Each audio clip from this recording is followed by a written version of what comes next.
اگر بیماری شدت اختیار کرے گی تو آپ کو خون کی الٹی یا ناک سے بھی خون آ سکتا ہے.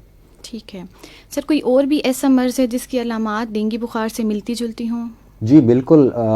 ملیریا کی اگر ہم بات کریں تو ملیریا کے اندر بھی، کیونکہ ملیریا جو ہے ہمارے خون کے سرخ خلیوں کے اندر جو ہے وہ اندر تک ایکسیس لے لیتا ہے اور ہمارے خون کے سرخ خلیے پھٹنا شروع ہو جاتے ہیں اور جسم ٹوٹنا شروع ہو جاتا ہے. تو اس بخار میں بھی آپ کا جسم ٹوٹتا ہے، اس میں آپ کو سردی بھی محسوس ہوتی ہے اور آپ کے پٹھوں میں جسم میں درد ہوتا ہے. تو اس کی علامات ڈینگی سے ملتی جلتی ہیں. اس کے علاوہ اگر ہم اور مختلف وائرل بیماریوں کی، وائرس کی بیماریوں کی بات کریں تو اس میں ہرپیز زوسٹر وائرس ہے، اس میں جسم پہ ریش بھی آئیں گے، آپ کو ہیڈ ایک بھی ہوگا، آپ کے بونز میں پین ہوگا، پٹھوں میں درد ہوگا. تو ابتدائی علامات جو ہیں ڈینگی کی تقریباً ساری اقسام کی ایک جیسی ہیں، لیکن یہ علامات کسی دوسرے بیماری سے، کسی دوسرے وائرس کی یا بیکٹیریل بیماری سے اوورلیپ کر سکتی ہیں. تو بہتر یہ ہے کہ علامات کے آنے کے بعد آپ کنسرن کسی فزیشین یا ڈاکٹر سے جو ہے رابطہ کریں. ٹھیک ہے سر. اگر ہم دیکھیں تو کچھ لوگوں میں جو ڈینگی کا شکار ہوتے ہیں وہ جلدی صحت یاب ہو جاتے ہیں، اور جبکہ ہم کچھ میں دیکھتے ہیں تو ان میں بہت زیادہ شدت اختیار کر لیتا ہے، اور ساتھ میں یہ بھی دیکھا گیا ہے کہ کچھ لوگ جو ہے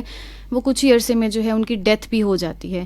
تو کیا یہ انسانی جسم میں ڈپینڈ کرتا ہے کہ وائرس جو ہے وہ کتنا شدت سے اس پہ اٹیک کر رہا ہے اور اس کی علامات بہت زیادہ شدت والی آ رہی ہیں؟ جی بالکل. اس میں دو چیزیں بڑی امپورٹنٹ ہیں. سب سے پہلی جو عام چیز ہے کہ کوئی بھی انسان ہے اس کی قوت مدافعت کس لیول کی ہے، کس سطح کی امیونٹی ہے اس کی.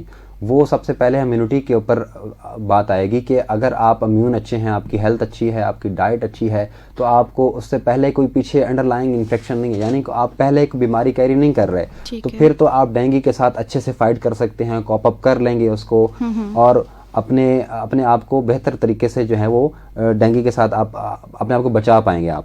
اگر آپ کو پہلے سے کوئی موذی مرض لاحق ہے، آپ کو ٹی بی ہے یا آپ کو کوئی HIV ہے یا کوئی اور ایسا انفیکشن چل رہا ہے جو آپ کی قوت مدافعت کو جو اس نے کم کر دیا، ہم اس کو اگر تکنیکی لحاظ سے کہیں تو ہم کہیں گے امیونو کمپرومائز ہو گیا، امیونٹی کم ہو گئی ہے، تو اس صورت میں پھر ڈینگی آپ کو زیادہ متاثر کرے گا. اور اس سے پہلے اگر ایک اور چیز، دوسری چیز امپورٹنٹ جو ہے وہ یہ ہے کہ اگر آپ کو پہلے ایک دفعہ ڈینگی ہو چکا ہے اور وہ آپ کو کسی ڈینگی، لائک ہم ایگزامپل لیتے ہیں کہ آپ کو ڈینگی وائرس 1 کا ڈینگی ہو چکا ہے اور نیکسٹ ٹائم آپ کو کسی دوسری سیرو ٹائپ کا یا کسی دوسری قسم کا ڈینگی کا وائرس آپ کی باڈی میں انٹر ہو جائے گا تو تھوڑی پیچیدگیاں زیادہ ہو جائیں گی اور موسٹ پروبلی یہ چانسز ہیں، یہ تو امکانات ہیں کہ آپ کی بیماری زیادہ سویئر یا شدت اختیار کر سکتی ہے. اچھا، یعنی ہم یہ کہہ سکتے ہیں کہ جس کو ایک دفعہ ڈینگی ہو گیا ہے اس کو احتیاط دوبارہ بھی چاہیے، کیونکہ یہ دوبارہ بھی جسم پہ اثر انداز ہو سکتا ہے. ٹھیک ہے سر. اب ہم آتے ہیں تشخیص کی طرف. کیا تشخیصی کیسے ایسے ٹیسٹ ہم کرائے جاتے ہیں جس کی وجہ سے ڈینگی جو ہے وہ مطلب پتہ لگتا ہے کہ پیشنٹ کو ڈینگی ہے؟ کیا خون میں ایسی تبدیلیاں رونما ہوتی ہیں؟ اگر ہم اس کی بیماری کی تشخیص کی بات کریں تو بنیادی سطح پہ جو اس کا بنیادی ٹیسٹ ہے وہ خون کے نمونے سے ہوگا. خون کے نمونے سے ہی تشخیص کریں گے ہم، اور خون کے نمونے سے تشخیص کرنے کے بعد بیماری کے آگے آنے والے دنوں میں اس کی جو مانیٹرنگ ہے وہ بھی خون کے نمونے سے ہوگی. تو پہلے جو لائٹ ٹیسٹ ہے اس کا میں نام بتاتا چلوں، اس کا نام NS1 ہے، اینٹیجن NS1 ہم اس کو کہتے ہیں. جب بھی آپ کو فیور 4 دن سے یا 5 دن سے کم کا فیور ہے، یعنی ابھی آپ کو فیور ہو رہا تھا، آپ 4 دن چوتھے دن پہ بخار کی شدت بھی بتا دیں جی ہاں، چوتھے دن پہ یا 5ویں دن پہ اپنے ڈاکٹر کے پاس جاتے ہیں اور آپ کو ان 4 یا 5 دنوں میں بخار 103 کا یا 104 کا بخار رہ رہا ہے آپ کو اور وہ اس کی شدت میں کمی نہیں آ رہی، تو آپ اپنے فزیشین کے پاس جائیں گے تو فزیشین امید ہے آپ کو اینٹیجن NS1 کرائے گا. اگر فزیشین آپ کو اویلیبل نہیں ہے اور آپ اس کی تشخیص کے لیے جانا چاہتے ہیں خود سے، تو پھر آپ کسی بھی لیبارٹری میں یا سرکاری لیبارٹری میں یا پرائیویٹ میں جا کے اینٹیجن NS1 کا ٹیسٹ کروا لیں.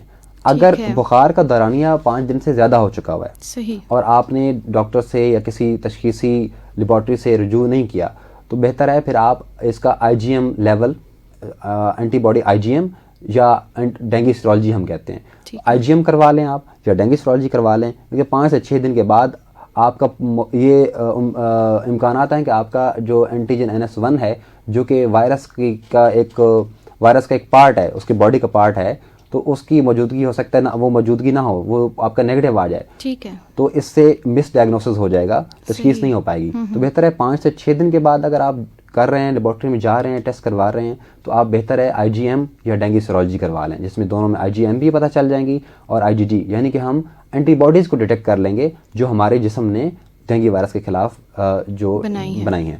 ٹھیک ہو گیا.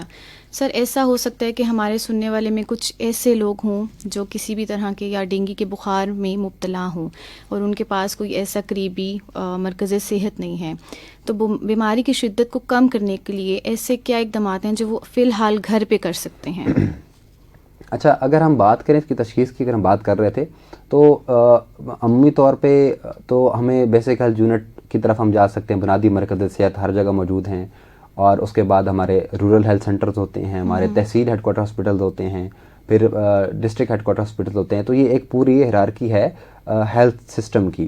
اگر آپ کو آپ کے محلے میں یا آپ کے گاؤں میں آپ کو کوئی ڈاکٹر اویلیبل نہیں ہے یا فزیشین اویلیبل نہیں ہے, تو آپ تشخیص ہونے کے بعد, تشخیص کا عمل بہت ضروری ہے, تشخیص ہونے کے بعد اپنے گھر پہ ڈاکٹر کی دی گئی ہدایات کے مطابق بیماری کو مینیج کر سکتے ہیں. اس میں ڈاکٹر آپ کو جو ہدایت دے گا, فار ایگزامپل ڈاکٹر آپ کو پیناڈول کھانے کا بتائے گا کہ آپ نے پیناڈول کھانی ہے, یا آپ نے فلوئڈ بہت زیادہ لینے ہیں, جوسز خاص طور پہ ایپل جوس وغیرہ, کنو کا یا مالٹے کا جوس بہت ریکمینڈ کرتے ہیں ڈاکٹر. تو یہ ساری مینجمنٹ ڈاکٹر کی ہدایت کے مطابق آپ لیں گے تو پھر آپ کی بیماری گھر پہ بھی اس کو مینیج کیا جا سکتا ہے. اور ساتھ ساتھ جو ہے امپورٹنٹ ہے مانیٹرنگ بھی آپ کرتے رہیں گے. ٹھیک ہے سر, تھوڑا سا ہمیں اس بات سے بھی آگاہ کیجیے گا کہ سرکاری ہسپتال اس وقت اگر ہم پاکستان کی بات کریں تو سرکاری ہسپتالوں میں کیا سہولیات دی جا رہی ہیں ڈینگی کے مریضوں کو, یا جو تشخیص کے لیے آتے ہیں ان کے لیے کیا سہولیات فراہم کی جا رہی ہیں؟ جی بالکل, اگر ہم اس کی سروسز کی بات کریں کہ جو ہمارے سرکاری ہسپتال کس طرح سے ڈینگی کے حوالے سے کام کر رہے ہیں, تو ہر ہسپتال میں چاہے وہ ٹی ایچ کیو لیول پہ ہے, چاہے ڈسٹرکٹ ہیڈ کوارٹر لیول پہ ہے, یا اس سے زیادہ ڈویژنل ہاسپٹل ہے, وہاں پہ ڈینگی کاؤنٹرز بنائے گئے ہیں. ڈینگی کو بالکل الگ سے ڈیل کیا جا رہا ہے, یعنی آپ وہاں جائیں گے آپ ڈینگی کاؤنٹر سے رجوع کریں گے, اور پھر ہاسپٹل جو ہے وہ آپ کو فیسلٹی پرووائڈ کرے گا لیبارٹری ٹیسٹ کی. عمومی طور پہ فری آف کاسٹ ہوں گے, اگر فری آف کاسٹ نہیں ہوں گے تو اس کو منیمم کاسٹ ہوگی. اور خاص طور پہ ابھی اگر ہم بات کریں ابتدائی تشخیص کی, تو اینٹیجن NS1 جو ہے وہ سرکاری ہسپتالوں میں فری ہو رہا ہے, فری آف کاسٹ کر رہے ہیں. اس کے ساتھ جو مانیٹرنگ ٹیسٹ اگر ہم بات کریں گے, مانیٹرنگ ٹیسٹ کی CPD جو ہے وہ آپ کو وہ بھی 90 روپیز میں تقریباً 90 روپے میں وہ کر کے دے رہے ہیں. تو سرکاری ہسپتال سے رجوع کرنا بہتر ہے بجائے کہ آپ کسی نجی سیٹ اپ میں جائیں. اچھا سر, جیسے کچھ بیماریاں جو ہیں وہ ایک بندے سے دوسرے بندے کو بھی لگ سکتی ہیں, تو کیا ڈینگی بخار ایسی بیماری ہے کہ اگر اس میں کوئی مبتلا ہو گیا ہے تو ہم نے اس کو باقی گھر والوں سے الگ رکھنا ہے؟ کیا یہ ایک سے دوسرے کو لگ سکتی ہے؟ اچھا, میں واضح کرتا چلوں کہ یہ اچھوت کی بیماری نہیں ہے. جس طرح اگر ہم بات کریں ٹی بی کی, کہ ٹی بی ہے یا کرونا ہے, وہ آپ نے اگر کوئی چیز یوز کیا ہے, کوئی برتن یوز کیا ہے, کوئی ٹاول یوز کیا ہے, اس سے ایک ہیلدی انڈیویجول کو بھی وہ بیماری جو ہے لگ سکتی ہے. اس کیس میں بیماری لگنے کا ایک ہی چانس ہے کہ اگر کسی متاثر شدہ شخص کو مچھر کاٹ جائے گا تو آبویس ہے کہ وہ ڈینگی کا مچھر جو ہے اس کے اندر چلا جائے گا, ڈینگی کا وائرس جو ہے مچھر کے اندر چلا جائے گا. پھر وہ مچھر کسی بھی ہیلدی انڈیویجول کو, کسی عام صحت مند انسان کو کاٹے گا تو اس کو بھی ڈینگی ہو جائے گا. تو اگر گھر میں کسی کو ڈینگی ہو چکا ہوا ہے تو آپ کوشش کریں ان کو الگ رکھیں, اس کو مچھردانی کا استعمال کر سکتے ہیں. ماسکیٹو بھگانے کے لیے جو ہم آئل وغیرہ یوز کرتے ہیں وہ آپ یوز کر سکتے ہیں, یا فائل وغیرہ جلا سکتے ہیں, تاکہ وہ مچھر جو ہے اس کو کاٹ کے فیملی کے کسی دوسرے صحت مند فرد کو نہ کاٹے. ٹھیک ہے سر, ہمیں اس بات سے بھی ہمارے جو عوام ہیں ان کو آگاہ کر دیں کہ ڈینگی میں ایسی کیا شدت ہو جاتی ہے کچھ لوگوں میں جو موت کا باعث بن جاتی ہے, کیونکہ سننے میں اگر ہم دیکھیں تو ہم بہت زیادہ سنجیدہ بھی بیماری کو نہیں لیتے جب تک کہ وہ بہت زیادہ پریولنس نہ ہو جائے. تو ایسی کیا وجوہات ہیں جو پیشنٹ کو موت کی طرف لے جاتی ہیں, مطلب یہ اتنی خطرناک بیماری ہے ڈینگی بخار؟ اچھا, سب سے پہلے تو کسی بھی بیماری کے لیے یہ امپورٹنٹ ہے, اہم ہے کہ آپ علامات کا جیسی آپ کو ظاہر ہوں آپ کسی متعلقہ ڈاکٹر سے, کسی معالج سے رجوع کریں. اگر آپ خود سے سیلف ٹریٹمنٹ شروع کر دیں گے کسی بھی بیماری کے کیس میں, تو یہ واضح ہے کہ اگر آپ خود سے سیلف ٹریٹمنٹ کریں گے تو وقت گزرنے کے ساتھ ساتھ اس کی علامات میں سیویرٹی بھی آ جا سکتی ہے. اور یہ بھی ممکن ہے کہ جو میڈیسن آپ کھا رہے ہیں, خاص طور پہ اگر ہم ڈینگی کی بات کریں, اگر ڈینگی میں آپ اینٹی بایوٹک شروع کر دیتے ہیں تو اینٹی بایوٹک تو اس میں ریکمینڈڈ نہیں ہے. آپ کا کیس ڈینگی کے کیس میں مزید جو ہے وہ سویر ہو جائے گا, مزید آپ کی کمپلیکیشنز پیچیدگیاں بڑھ جائیں گی. تو بہتر یہ ہے کہ علامات ظاہر ہوتے ہی ایز سون ایز پاسبل, جتنا جلدی ممکن ہو, آپ اپنی فزیشین سے ڈسکس کریں. جو بھی آپ کے محلے میں, گاؤں میں, بیسک یونٹ میں, ہیلتھ یونٹ میں جہاں بھی فزیشین ہے اس سے آپ کنسلٹ کریں, اس کی بیماری کی تشخیص کریں, اور پھر ڈاکٹر کے بتائے ہوئے جو اصول ہیں جو آپ کو وہ ہدایات دیں گے، ان ہدایات کے مطابق آپ اس کو گھر پہ مینیج کرنے کی کوشش کریں. خود سے کسی قسم کی دوائی آپ نہ لیں. یہ بیماری میں بھی ریکمینڈ ہے، ویسے بھی ریکمنڈیشن ہے کہ آپ سیلف میڈیکیشن نہ کریں. آپ سیلف میڈیکیشن کریں گے تو مزید پیچیدگیوں کی طرف بات جائے گی. ٹھیک ہے سر، یہ قادر صاحب ہمیں سن رہے ہیں اور ان کا یہ سوال ہے کہ اس بیماری سے بچوں کو کس طرح سے بچایا جا سکتا ہے، یا جو مائیں ہمیں سن رہی ہیں، کیونکہ بچے تو یہ ہیں کہ گھر سے باہر بھی وہ جائیں گے، انہوں نے کھیلنے بھی جانا ہے، اسکول گوئنگ ہیں بچے، اسکول بھی انہوں نے جانا ہے، تو آپ ہمیں یہ بتائیں کہ ایک ماں جو ہے وہ اپنے بچے کو کس طرح اس بیماری سے بچا سکتی ہے. جی، اگر بچوں کی حد تک بچاؤ کی بات کریں تو ہم کیونکہ بچوں کو اگر ہم ماسکیٹو ریپیلنٹ لگائیں گے تو وہ اسمیل بھی کرے گا، بچے اریٹیٹ بھی ہوں گے، کھائیں گے، اور بچے وہ آبویسلی جب کھاتے ہیں تو جسم پہ ہاتھ لگاتے ہیں تو اس سے اور پیچیدگی ہو سکتی ہے. تو بچوں کے لیے سب سے پہلے بچاؤ کا ہم یہ کر سکتے ہیں کہ ہم ان کو جو قمیض پہنا رہے ہیں، جو شرٹ ہے یا شلوار قمیض ہے، وہ پوری ہو، یعنی آستینیں پوری ہوں. بچوں کا جسم جتنا ڈھکا ہوا ہوگا اتنا مچھر کے کاٹنے کے چانسز کم ہوں گے. تو اس طریقے سے ہم ان کو بچا سکتے ہیں. دوسرا، یہ مچھر خاص طور پہ صبح جلدی ارلی ٹائم، جس کو ہم ڈان ڈسک ٹائم کہتے ہیں، صبح کا ٹائم اور شام کا ٹائم، ان دونوں وقت میں عمومی طور پہ یہ مچھر کاٹتا ہے. دن کی روشنی میں کم کاٹتا ہے. اس کی اسٹڈی ہے، ریسرچ ہے، وہ یہی بتاتی ہے. تو کوشش کریں شام کو بچوں کو پارک میں نہ بھیجیں یا اس ایریا میں نہ بھیجیں جہاں پہ سبزہ ہے یا پانی کھڑا ہوا ہے. تو آپ بچوں کو پارک جانے سے روکیں. کوشش کریں ان خاص طور برسات کے موسم میں پارک وغیرہ کا وزٹ نہ کریں، اور پوری آستینوں والی قمیض پہنائیں. میرے خیال میں یہ ہم اگر احتیاطی تدابیر کریں گے تو ہمارے بچے سے بچ سکتے ہیں. تو سر ابھی تو ہم نے یہ کہا کہ ڈینگی جو ہے وہ ہوگا اور کچھ احتیاطی تدابیر ہیں، اگر ہو گیا تو اس کے بعد جو دوائیاں ہیں یا خوراک میں تھوڑی بہت تبدیلی جو ہے اس سے ہم اس کو کیور کر سکتے ہیں. تو کیا اس کے لیے کوئی ویکسین بھی مارکیٹ میں ہے، ہسپتالوں میں کوئی اویلیبل ہے؟ جی بالکل، جس طرح باقی بیماریوں کے لیے بھی ویکسین پہ کام ہوتا ہے، ویکسین آ جاتی ہے. جس طرح کووڈ کی ویکسینز ڈیولپ ہوئیں، ہم نے ویکسینز لگوائیں، کافی حد تک کمیونٹی ڈیولپ ہو گئی. اور اگر ہمیں بیماری ہوئی بھی تو مائلڈ ٹائپ کی بیماری تھی، یعنی شدت بہت کم تھی. ابھی تک ڈینگی کی ویکسین کے اوپر کام چل رہا ہے، لیکن کوئی کامیاب ویکسین جو ہے وہ مارکیٹ میں اویلیبل نہیں ہے. اس کی کیا وجہ ہو سکتی ہے؟ اس کی جو بنیادی وجہ یہ ہے کہ جو ڈینگی کا وائرس ہے، ڈینگی کے وائرس کے اندر وراثتی تبدیلیاں آتی ہیں. صحیح. اس کا میک اپ ہر کچھ وقت کے بعد چینج ہوتا ہے. تو اس میں توجہ اتنا زیادہ ہے، اس لیے فی الحال اس کی ویکسین کے اوپر کامیابی نہیں ہو پائی. ٹھیک ہو گیا. سر آخری سوال ہے آپ کا، پھر ہم جو بھی ہمیں سن رہے ہیں سامعین ان کے سوالوں کی طرف آئیں گے. آپ ہمیں کچھ احتیاطی تدابیر بتا دیں، کچھ تجاویز دے دیں کہ ہم اپنے آپ کو انفرادی طور پہ یا اجتماعی طور پہ اپنے آپ کو، اپنے ارد گرد رہنے والوں کو ایز اے کمیونٹی یا اپنے ملک میں اس بیماری کو کس طرح سے، کن اقدامات کے تھرو جو ہے وہ ہم کم کر سکتے ہیں یا بچا سکتے ہیں خود کو. جی بالکل. سب سے پہلے تو یہ ہے کہ اگر آپ کوئی بھی بیماری آتی ہے کسی ملک میں، کسی علاقے میں، سب سے پہلے ہم پینک کرتے ہیں. ہمیں بالکل پینک نہیں کرنا. ٹھیک ہے. اگر ہم پینک کریں گے تو پھر سچویشن ہمارے لیے بہت مشکل ہو جائے گی. سب سے پہلے آپ پینک نہ کریں. دوسرا، آپ اس کے احتیاطی تدابیر پہ کام کریں.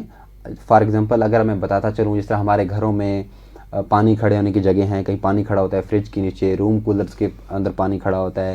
برسات کے موسم میں ہم خاص طور پہ یوز نہیں کرتے لیکن پھر بھی پانی کھڑا رہتا ہے، اکثر ہم بھول جاتے ہیں.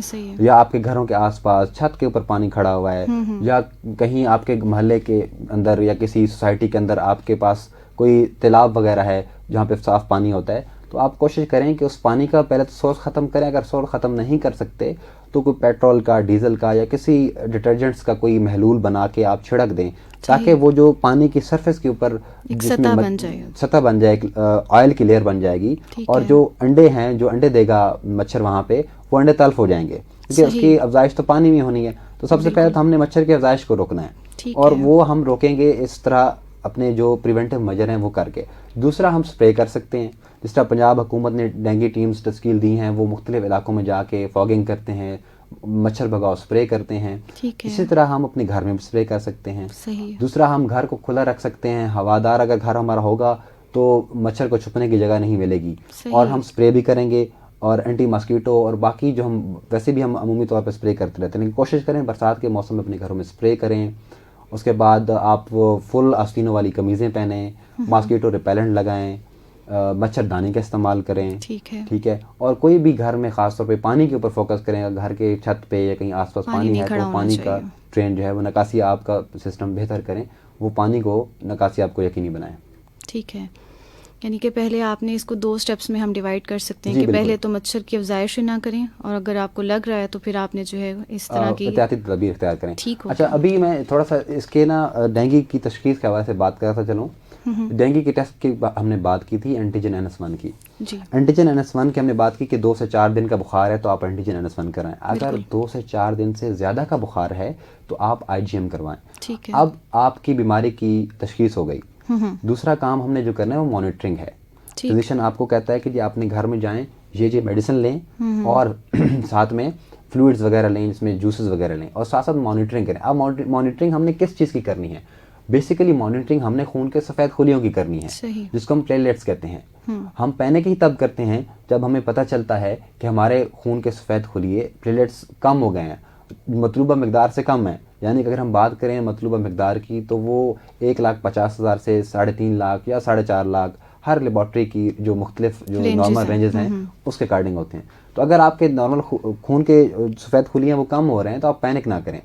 یہ تو طے ہے کہ آپ کو ڈینگی فیور ہوگا تو آپ کے خون کے خلیے کم ہوں گے. بالکل ایسا ہی. اب وہ 1 لاکھ سے نیچے بھی آ جائیں گے، وہ 50,000 تک بھی آ سکتے ہیں. لیکن آپ وقتاً فوقتاً اس کی مانیٹرنگ کریں. اس لیے گورنمنٹ آف پنجاب نے یہ ٹیسٹ سستا کیا ہے، بالکل 90 روپیز کا CP for dengue special format ہے ٹیسٹ کا.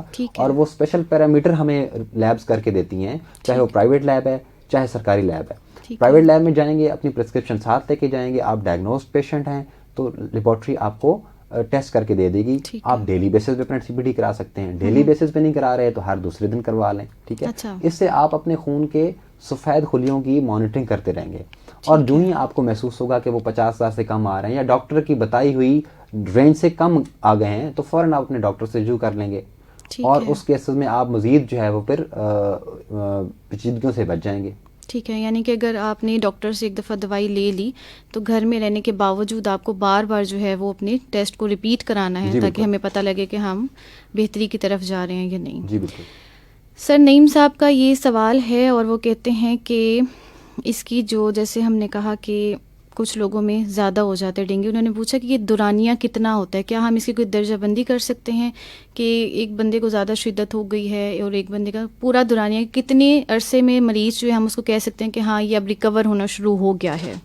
جی کن علامات سے ہمیں پتہ لگ سکتا ہے؟ ہاں بیسیکلی ڈینگی کے جو ہیں وہ فیزز ہیں، 3 فیزز ہم کہہ سکتے ہیں کہ جی پہلا جو ہے وہ فیبرائل فیز ہے، جس میں آپ کو بخار ہوگا، پٹھوں میں درد ہوگا اور یہ ابتدائی علامات آئیں گی.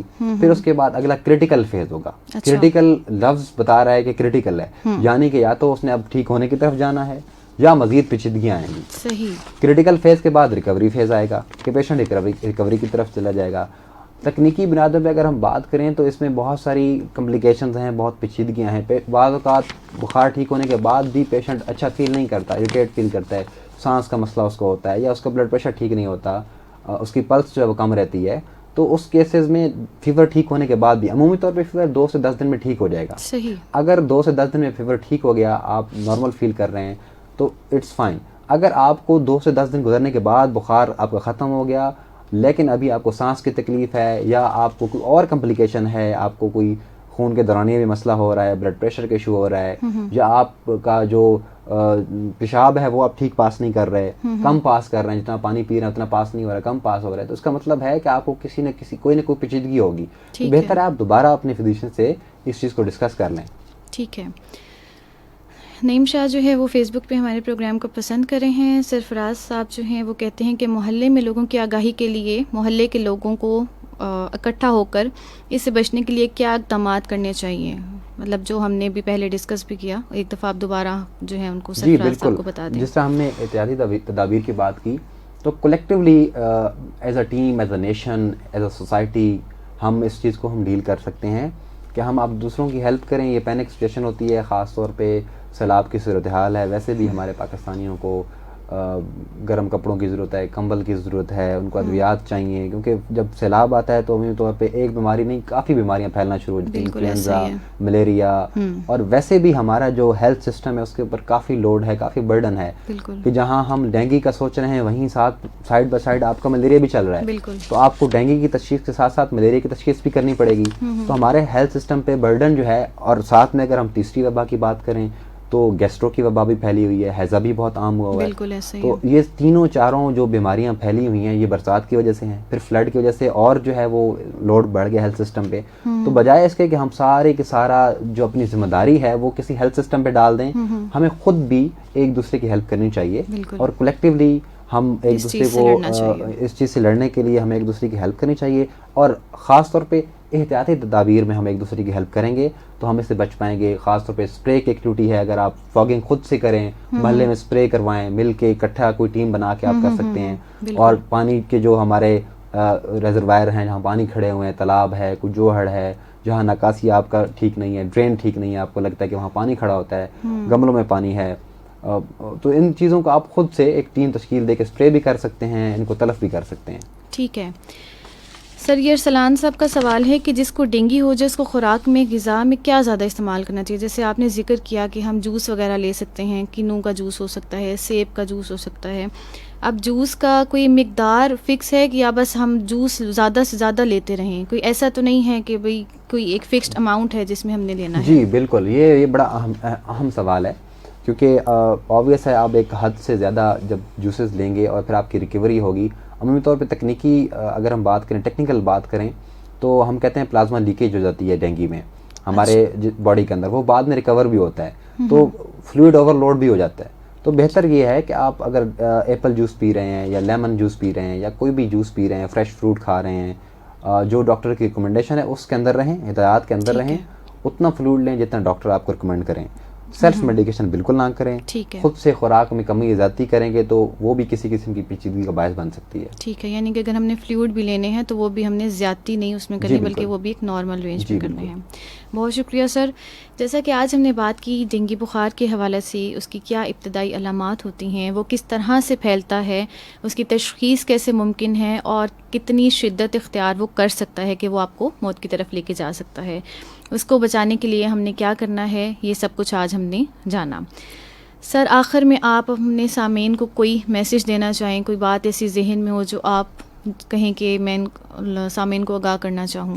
جی بالکل, سامعین کے لیے میرا جو پیغام ہے وہ یہ ہے کہ سب سے پہلے تو آپ نے جو پنجاب گورنمنٹ کی ٹیمز ہیں تشکیل دی گئی ہیں, جو آپ کے گھروں میں آئیں گی, اسپرے کریں گی, اور آپ کے گھروں میں پانی اگر موجود ہے تو اس کے سیمپل لیں گی کہ کہیں اس میں لارما تو نہیں ہے. تو سب سے پہلے آپ نے کوآپریٹ کرنا ہے ان ٹیمز کے ساتھ. ٹھیک ہے, جب بھی آپ کے گھر میں آئیں کوشش کریں ان کو آپ کے ٹینکی ہے یا کوئی آپ کے روم کولر ہے وہاں تک ایکسیس دیں, تاکہ وہ جان پائیں کہ کہیں لاروا تو پرورش نہیں پا رہا, کیونکہ جب آؤٹ بریک ہوگا تو پھر آپ کے لیے مشکل ہوگی, آپ کے آس پاس والوں کے لیے مشکل ہوگی, آپ کے پیاروں کے لیے مشکل ہوگی. تو آپ ٹیمز کے ساتھ جو ہے وہ تعاون کریں, ان کو میکسیمم گھر تک ایکسیس دیں اور اسپرے کروائیں اپنے گھر میں. ٹھیک ہے, سب سے امپورٹنٹ یہ ہے. دوسرا, اپنے محلے کی حد تک, اپنی سوسائٹی کی حد تک آپ کا جو نکاسی, آپ کا جو سسٹم ہے, جو سیوریج سسٹم ہے, اس کو بہتر کریں. خاص طور پہ برسات کے موسم میں ویسے جو نارمل سیوریج سسٹم ہے اس پہ لوڈ آئے گا, کیونکہ پانی آئے گا, بارش کا پانی آئے گا, تو اس کو کوشش کریں اس سیوریج سسٹم کو کولیکٹیولی کوئی محلے کی ٹیم بنا کے, گاؤں کی ٹیم بنا کے اس کو ٹھیک کریں, اور مل جل کے جو ہے وہ اسپرے کی ایکٹیویٹیز کر سکتے ہیں, فاگنگ کی ایکٹیویٹی کر رہے ہیں آپ. ٹھیک ہے, اور ساتھ ساتھ جو ہے وہ نکاسی آپ کا نظام بہتر کریں. تو میرے خیال میں ان ساری تدابیر کو اگر ہم مد نظر رکھیں تو تبھی ہم ڈینگی سے بچ سکتے ہیں. ٹھیک ہے, بہت شکریہ سر, آپ نے ہمیں تفصیلی گفتگو کی اور ہمیں کافی کچھ جو ہے وہ نئی باتیں ڈینگی کے بارے میں سننے کو ملی. سامعین, احتیاط علاج سے بہتر ہے, اور احتیاط کے ذریعے ہی ہم ڈینگی سے خود کو بچا سکتے ہیں. میری دعا ہے کہ اللہ تعالیٰ تمام مریضوں کو صحت کاملہ عطا فرمائیں. اگلے پروگرام میں حاضر ہوں گی ایک نئی اور اہم موضوع کے ساتھ. تب تک کے لیے خدا حافظ.